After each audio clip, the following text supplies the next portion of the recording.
ध्यान दें लिंकेज के बारे में। देखो मैंने क्या बताया है, लिंकेज या सहलग्नता, लिंकेज को हम क्या बोल रहे हैं, सहलग्नता, और सहलग्नता का मतलब है साथ साथ लगे होना।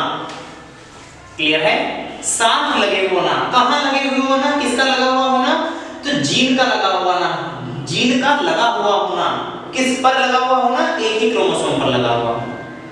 ठीक है, मान लो ये एक जोड़ी के क्रोमोसोम है, ठीक है, होमोलोगस क्रोमोसोम है। होमोलोगस का मतलब ये एक ही जैसे क्रोमोसोम है। तो होगा क्या, जब भी यहां से गैमीट बनेंगे तो गैमीट के अंदर ये जीन इसी क्रोमोसोम के साथ, ठीक है, मैंने क्या बताया है, इसी क्रोमोसोम पर ये जीन पाए जा रहे हैं। इसे ऐसे समझ लो, A B C D E F G H I J, ये क्रोमोसोम के ऊपर इतने सारे जीन पाए जा रहे हैं। ठीक है, जब भी गैमीट बनेंगे तो गैमीट के अंदर ये जो जीन है इस क्रोमोसोम के ऊपर एक साथ साथ लगेगी। ठीक है, गैमीट के अंदर प्रवेश कर जाते हैं अपने उसी रूप में। इसी प्रोसेस को हम लिंकेज या सहलग्नता कहते हैं। मतलब क्या है कि क्रोमोसोम के ऊपर जो जीन है, एक ही जीन नहीं होगा, बहुत सारे जीन होंगे। ठीक है, और वो बहुत सारे जीन, ठीक है, क्या होते हैं, एक ही क्रोमोसोम पर स्थित हैं और उसी अपने रूप में उसी क्रोमोसोम के साथ वो कहां चले जाते हैं, युग्मक के अंदर चले जाते हैं और युग्मक से संतान में चले जाते हैं अपने उसी रूप में। तो इसी प्रोसेस को हम क्या बोलते हैं, लिंकेज बोलते हैं। देखो मैं इसकी और बात करूंगा, अभी समझाऊंगा।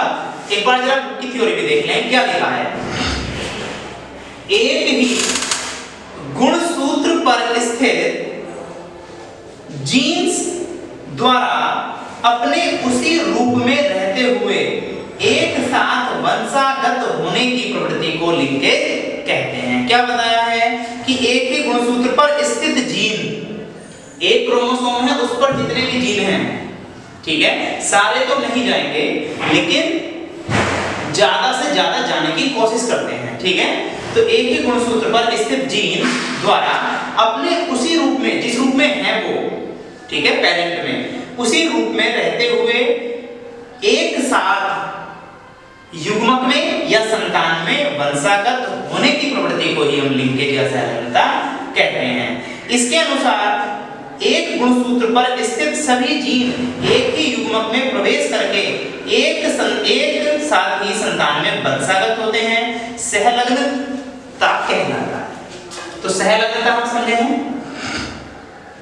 अब इसे ऐसा समझेंगे, ये कोई भी एक क्रोमोसोम है और उस पर ये सारे के सारे दोस्त हैं। ठीक है, A B C D E F G H I J, ये सारे के सारे क्या हैं, सब दोस्त हैं। ठीक है, अब इन्हें यहां से यहां जाना है। ठीक है, तो ध्यान रखेंगे ये दोस्त कितने सारे हैं, बहुत सारे हैं। अब तुम्हें ऐसा भी पता होना चाहिए कि ऐसा कोई जरूरी नहीं है कि भाई ए वाले की दोस्ती B C D E F G H I J सबसे बहुत ही ज्यादा अच्छी हो। ठीक है, दोस्ती तो सबसे है, लेकिन इसमें से एक दो तीन ऐसे होंगे जो उसके बहुत ही ज्यादा क्लोज होंगे। ठीक है, मान लो ए बी और सी से बहुत ज्यादा अच्छी दोस्ती रखता है।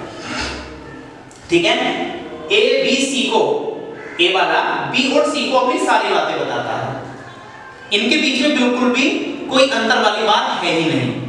जबकि ए वाला जेड वाले के साथ भी तो दोस्त है लेकिन बहुत ज्यादा क्लोज दोस्त नहीं है। ठीक है, तो क्या करता है, ए और ए वाला बी और सी को हमेशा अपने साथ ले ही जाता है। ठीक है, जबकि जे आई एच जे जी ये जाएं या ना जाएं, लेकिन ज्यादातर, ठीक है, ये क्रोमोसोम पर जो भी जीन है वो गैमीट के अंदर ले जाने की जो प्रक्रिया है, एक ही साथ जो जाने की प्रक्रिया है, उसे हम लिंकेज या सहलग्नता कहते हैं। ये वाली बात तुम्हें समझ में आनी चाहिए, ठीक है। अब देखो एक बात ये आती है कि सर ये क्यों नहीं जा सकते हैं, क्योंकि इन सभी दोस्तों का, ठीक है, एक दुश्मन भी है और उसे हम बोलते हैं क्रॉसिंग ओवर, ठीक है। तुमने सेल डिवीजन में पढ़ा होगा कि ये दो होमोलोगस क्रोमोसोम है, ठीक है। यहां पर या ऐसे समझे इसे,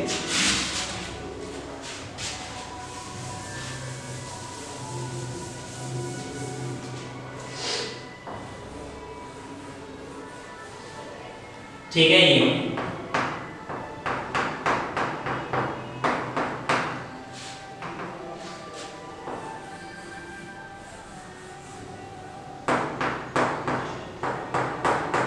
ठीक है। ये दोनों एक क्रोमोसोम के भाग हैं जिन्हें हम क्रोमेटिड्स बोलते हैं या सिस्टर क्रोमेटिड बोलते हैं, ठीक है। और ये दोनों सेम ही होते हैं। ऐसे ही ये दोनों सिस्टर क्रोमेटिड हैं, ये और ये दोनों आपस में सिस्टर क्रोमेटिड, ये और ये दोनों आपस में सिस्टर क्रोमेटिड। एक क्रोमोसोम के ही ये भाग हैं, ठीक है, आधे क्रोमोसोम हैं। अब ध्यान रखेंगे ये और ये आपस में तो सिस्टर नहीं है, ये तो अलग अलग है, तो इन्हें हम क्या बोलते हैं, नॉन सिस्टर क्रोमेटिड्स। तो होता क्या है कि कई बार ये वाली भुजा इसका स्थान पर आ जाती है और ये वाली भुजा इसके स्थान पर आ जाती है। समझ पा रहे हो या नहीं समझ पा रहे हो? मैंने बताया था ये वाला तो इसके साथ चिपक जाएगा और क्या होगा, ये वाला इसके साथ और ये वाला इसके साथ, तो आपस में ये क्या हो जाते हैं, क्रॉसिंग ओवर के समय चेंज हो जाते हैं, है ना। और इनके जीन भी चेंज हो गए हैं, और जब जीन चेंज हो गए हैं तो हुआ क्या, जो पेरेंट के अंदर जीन थे जब गैमीट बने तो बताओ वो पेरेंट के जैसे गैमीट में गए होंगे कि अब ये चेंज होने वाले गए होंगे, चेंज होने वाले, जबकि ऊपर वाले तो सेम ही गए होंगे, नीचे वाले क्रॉसिंग ओवर की वजह से क्या हो गए थे, चेंज हो गए थे, तो वो तो नए रूप में गए हैं, जबकि ऊपर वाले जो जीन थे, जो पक्के दोस्त थे, वो तो एक ही साथ गए हैं, हाँ या ना। तो समझ में आ रही है बात लिंकेज की। लिंकेज का मतलब क्या था कि एक ही क्रोमोसोम पर जो जीन स्थित होते हैं वो अपने उसी रूप में गैमीट के अंदर जाने के, ठीक है, प्रोसेस को ही हम सहलग्नता कहते हैं। इतनी बात सबको समझ में आ रही है? देखते हैं भैया, देखो लिंकेज के बारे में या सहलग्नता के बारे में। देखो, गुणसूत्र पर स्थित अनेक जीन्स ऐसी होती हैं जो कभी पृथक नहीं होती। मैंने बताया है कि गुणसूत्र के ऊपर बहुत सारे जीन ऐसे होंगे वो कभी पृथक होंगे नहीं, अलग अलग होंगे ही नहीं, ठीक है। तथा अर्धसूत्री विभाजन के बाद भी एक ही साथ लगे रहते हैं। मियोसिस सेल डिवीजन भी होगा, गैमीट भी जब बनेंगे तब भी उनके ऊपर कोई भी फर्क नहीं पड़ेगा, वो दोनों एक साथ ही लगे रहेंगे और एक साथ ही वंशागत होते हैं, ठीक है। इस दशा को ही हम सहलग्नता या लिंकेज कहते हैं। क्लियर है इतनी बात? आगे देख रहे हैं। तथा एक प्रकार के गुणसूत्र पर रेखीय क्रम में स्थित जीन के समूह को लिंकेज ग्रुप कहते हैं। एक गुणसूत्र पर जितने भी जीन हैं उनका समूह जो है वो कहलाता है लिंकेज ग्रुप, ठीक है। लिंकेज शब्द का प्रयोग सन 1903 में सटन और बॉवेरी ने किया था, जबकि मॉर्गन ने फल मक्खी, जिसे हम ड्रोसोफिला, ठीक है, कहते हैं, उस पर कार्य किया तथा लिंकेज का गुणसूत्रीय सिद्धांत प्रस्तुत किया। तो सबसे पहली बात भैया, लिंकेज का जो गुणसूत्रीय सिद्धांत है वो किसने दिया है? मॉर्गन ने। ये हमें ध्यान रखना है, मॉर्गन, ठीक है, मॉर्गन ने दिया है। और कब दिया है? 1910 से 11, ऐसा दिया है, 1910 से 1911, ठीक है। लिंकेज का गुणसूत्रीय सिद्धांत है, क्रोमोसोमल थ्योरी ऑफ लिंकेज, ठीक है। अब उन्होंने देखो क्या किया, उन्होंने क्या किया है लिंकेज में, देखते हैं। उन्होंने सामान्य रंग व सामान्य पंख, इसे देखो मैं क्रॉस करके दिखा रहा हूं,